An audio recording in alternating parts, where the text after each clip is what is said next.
It's over.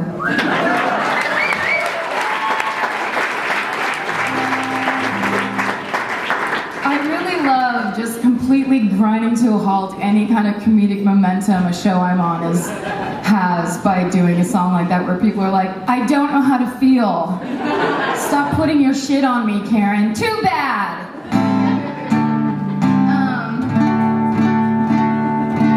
This next song I wrote, this is how my OkCupid profile would read if I had one, which I don't, and I don't think I ever will, because I don't want to get stabbed in the neck.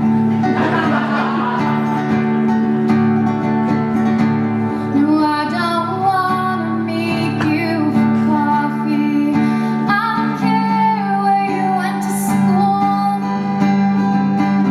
I'm not interested in sitting around watching you trying to act cool. Just be brave or go away.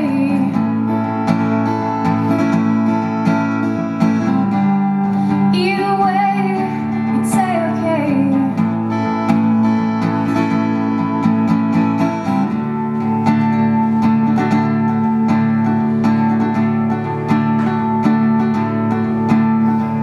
I don't want to go on a hike. I think that's obvious, and I don't want to hear about funny friends. I'm sure they're hilarious. Just come across and take a walk. 'Cause I do not have time for small talk, meeting talk. Can you take a little heat? Can you take a little heat? You ever had somebody who just knocked you off your feet? Can you take a little heat? Can you stand a little pain? You ever had somebody who just walked away? Just walked away. Say okay.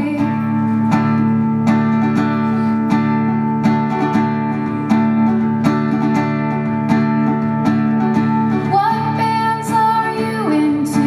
Me too, me too, me too, me too, me too, me too, me too, me too. Do you like Ethiopian food? Me too. Is your dad drunk? Mine's nice. Why is your heart so fucked up that you have to troll around on a stupid fucking website? Did you take a little heat? Did you take a little heat? Did you finally find somebody who just knocked you off your feet? Did you take a little heat? And did you stand a little pain? Did you finally find somebody that they walked away? They walked away. You'd say okay.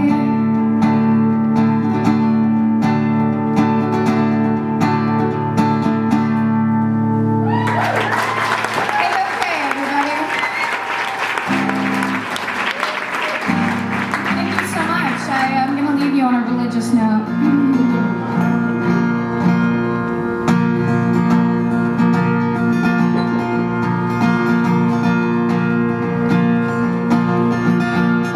My guitar teacher says I'm doing good.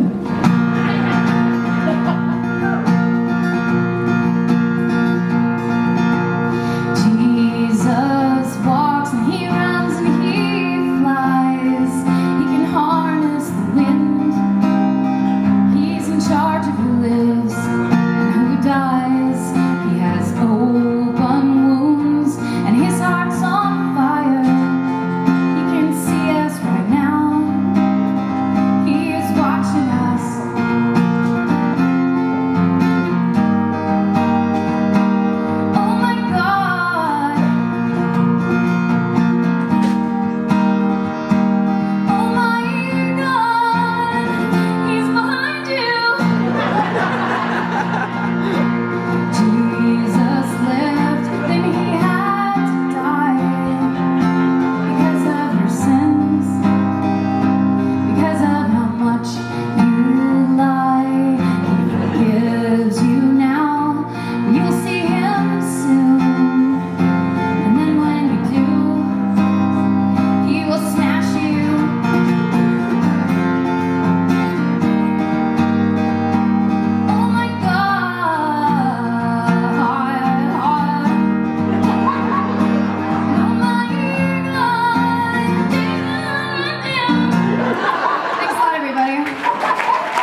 goodness, what fun.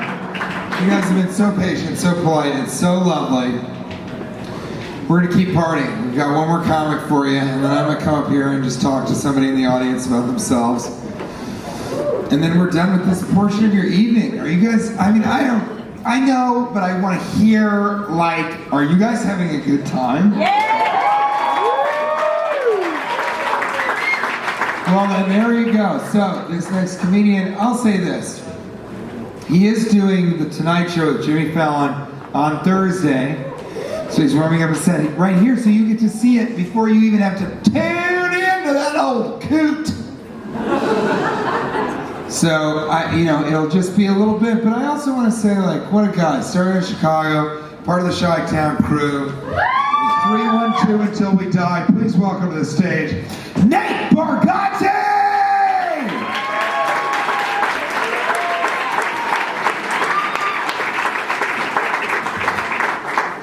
Thank you, everybody. This is just a taste. This is to show you, if it's terrible, then you're like, well, guess what we don't have to do Thursday? Watch The Tonight Show. So, all right. That's how I'm gonna start it, as awkward as this sounds. I'm a pretty lazy guy, and I realized how lazy I am by just watching sports. I was watching a football game, and I was sitting on my couch, and I was going to get something to drink out of the refrigerator. And right when I get up to go get something to drink, one team kicked off to the other team. And before I could get back, the guy ran a 100-yard kickoff return, and I missed it. The guy ran 100 yards before I could get 3 to maybe 4 yards. And he also had 11 people really trying not to let him run 100 yards. I had nobody. No one cared what I was doing. When you watch sports too, like the commercials for like athletic gear, I feel like they're just advertising to the professional athletes.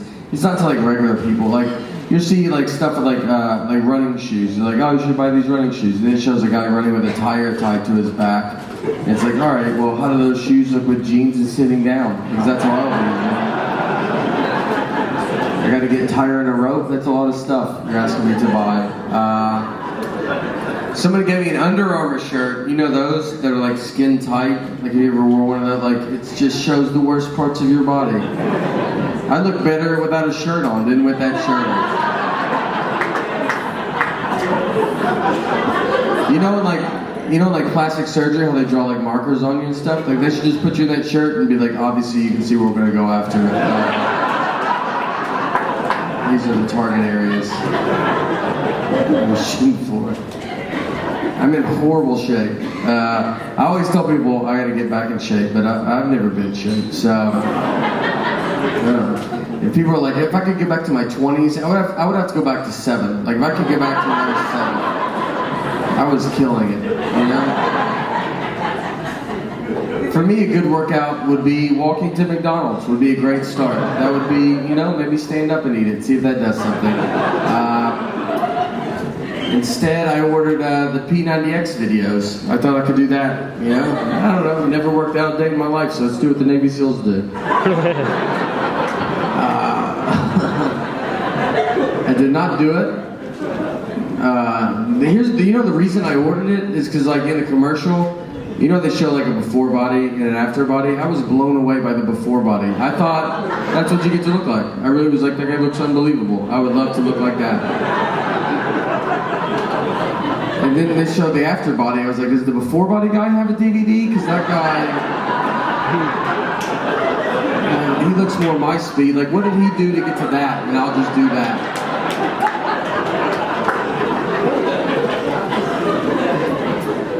I signed up for a mixed martial arts class, made it one day. They want you to really fight. That's what those classes are about. And I thought it was like a guy that would just make you do push-ups and stuff, but the first day I go in, they just pair me up with some 16-year-old kid that wants to fight for a living and wasn't raised by human people.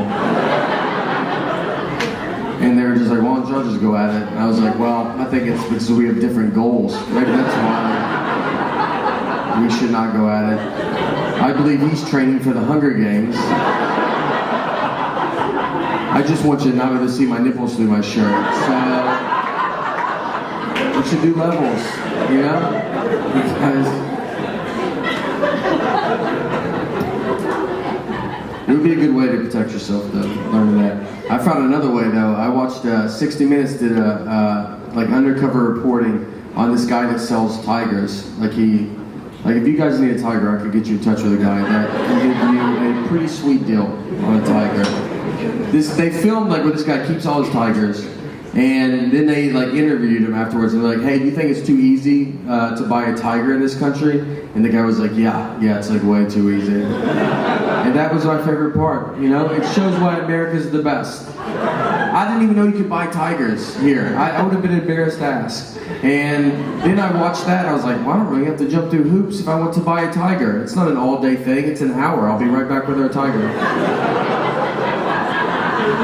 And everybody wants to get rid of guns, you know? The guns are the problem. But what makes me nervous is like, you take away guns from people, those are the exact same people that will buy tigers. And that's going to be a much bigger problem.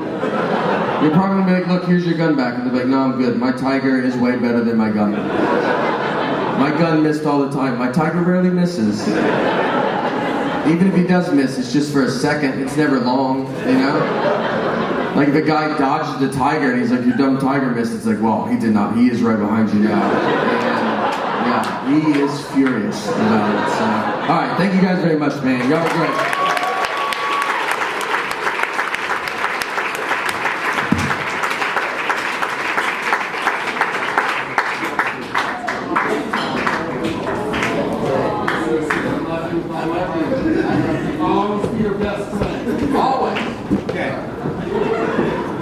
Notice how he didn't say, I'll always be your best friend. I said, I'll always be your best friend. He said, always. Guys, what a fun time. Did we have a great show? Now, listen, here's how. Yeah, you know what? Give it up for all the comics who've seen it tonight.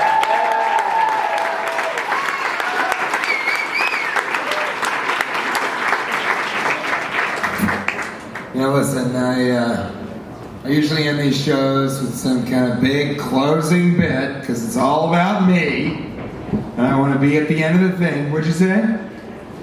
What? Yes, please? Oh, sweet little baby. I want to crawl into your lap, suckle your breast full of milk, even though I called you a baby. So somehow it's a grown man suckling a baby's But I don't like it, you know, I don't like coming up here and making it all about me. You saw these great comedians tonight. I talked plenty about myself, so more of that, no thanks. Instead, I'd like all of you to meet somebody that you didn't know previously before you came to the show, and that is you, the wonderful, sweet baby. And I want to talk to you and get to know a little bit about you so people will know, you know, about another person tonight, right?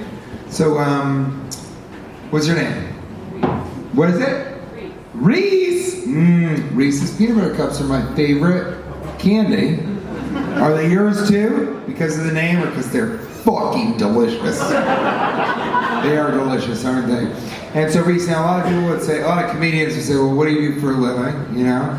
And I don't know, I prefer not to ask that. I like to ask, like, what is something that you're passionate about? Like, what's something that if no one ever paid you for it, you would keep doing it to the day that you die? I'm sorry, I didn't hear you, Reese. I was using my Ambient facial spray. Have you guys seen this thing? Oh my God, Reese, get up here, try this. This is a natural mineral water that moisturizes, refreshes, and tones. Next to the word moisturizes, it has an asterisk. If you look at the whole bottle, there's not another asterisk. I guess you just find it on your own in life, you know? Here, can I... Just say the first thing. Just do that for me. Okay, ready? Ready? It's okay. Ah. There it is! Oh, you little peanut butter cup. It is isn't it? I mean, I think this is the most American product that there is. What is more American than this, right? Patriotism. And it's zenith. Evian facial spray. This is imported, natural. People are dying. in other parts of the country because they can't get a cleanly source of water.